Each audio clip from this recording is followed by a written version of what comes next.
Welcome back to this special edition of As It Happens. I'm Tula Sizwe Semelane, and I have Mlondi Mkhize from the ANC Youth League who's been anchoring this show. Doing very well there, Mlondi. Thank you so much for coming through and doing this. And I see you fielding some really strong questions from a variety of people that wanted to ask you questions. How have you found it? Well, I think it's quite interesting, something that must be done now and again. Yeah. I think it helps for us as an organization to respond effectively to concerns of people and speedily.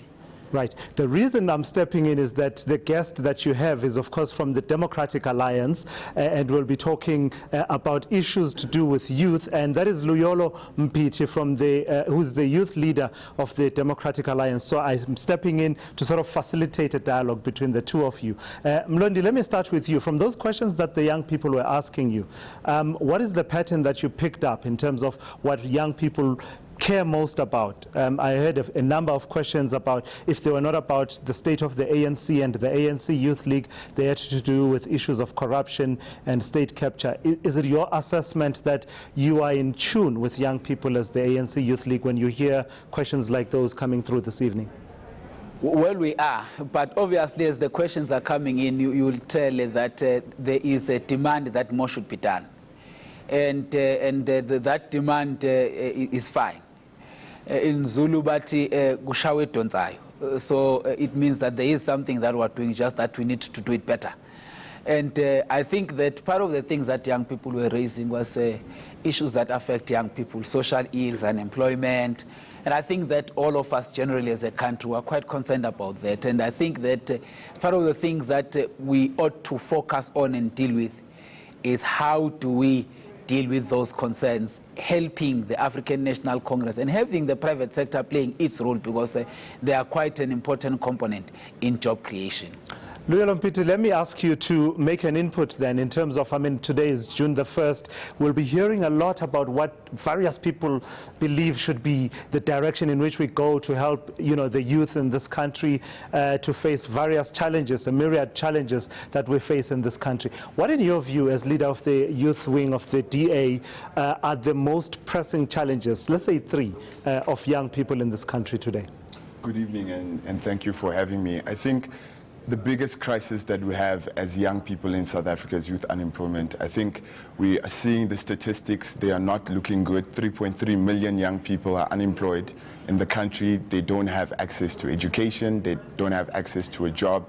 So indeed, we do have a huge crisis on our hands where young people need jobs. And I think the reality of youth unemployment is something that is really not fully explored, where you have young people sitting at home, sitting on street corners, who don't have opportunities. And I think this is the biggest crisis that us as young people really need to identify and find a solution.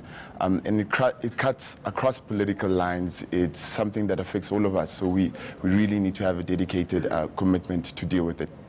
Mlondi, I imagine as you're listening to Luyolo, you perhaps have some questions for him or a comment to make. What do you have to say? Well, a couple of questions. Go ahead. Go right ahead. I can just pose two. What is the DA's position, particularly the youth of the DA? What is its position on youth unemployment? How does it intend to tackle it? What are the suggestions? Secondly, what is the DA's reaction and view on the land question?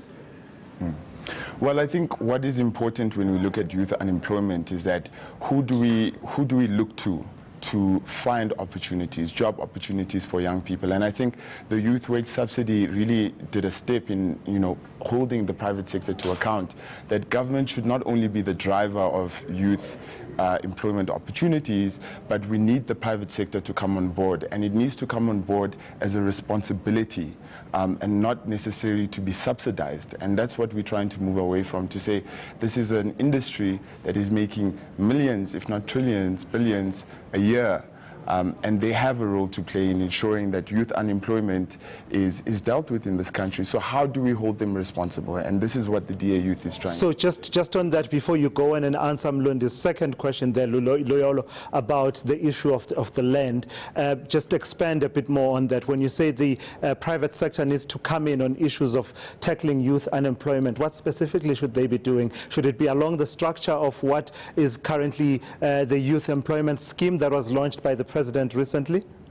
Well, I think we have the youth tax incentive that has been implemented, and it hasn't been implemented fully in terms of the private sector. And I think what the youth tax incentive is saying is that we want to subsidize the private sector to create employment opportunities for young people.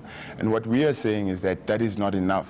Because if the private sector is being subsidized, then essentially they are not taking up responsibility in helping us deal with this crisis that not only affects young people, but also has huge impact on the economy of this country and where the country is going. So essentially what we are saying is that the private sector needs to come on board, but needs to come on board through efforts where they are working together with their corporate social investment. How are they looking at that to really identify how we're going to help youth? All right, then move on to the second question that he asked you about the DA's position on the issues of land. I think with land, it's easy to muddy up the issues. I think broadly we can agree that there must be restitution, there must be redistribution of land.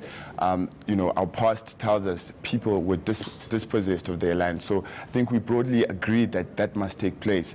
And I think if you look at Justice Musineke's application where he speaks to the high-level panel, which was submitted to the committee, he says there that Section 25 allows and is adequate for the redistribution of land. And I think that is something that the DA supports. We support the return of land with compensation. That is our position.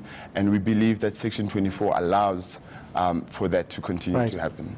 Thank you, guys. Thank you for accommodating me. I'm about to exit stage to the left, but just before I go, Mlondi, Luyolo, let me just ask you quickly, what are the possibilities that you two could perhaps one day put aside political differences and agree on certain things and run campaigns, joint campaigns on certain issues that affect young people, whether they belong to the DA, the ANC, the EFF, the UDM, it really doesn't matter. Is there a chance of that ever happening?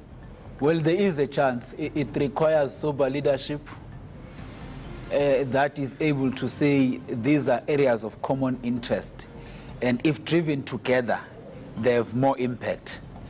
It requires mature leadership to identify issues. When I was growing up as a person in KwaZulu-Natal, we usually listened to comrades like Nathi Mthethwa addressing us when they were leading the youth. And they were saying that they are calling the IFP into their meetings. And if you come from KZN, IFP and ANC at that time really... Just like you called Lindiwe Mazibuko to that meeting yesterday. Yeah, it was quite scary. So those things happen. It requires mature leadership and things of common interest. But the DA must be true to itself for us to do that. Thank you. Mlondi, let me not take too much of your time. You will be taking calls after this. And Mlondi Mkhize will continue with this special edition of As It Happens after this break.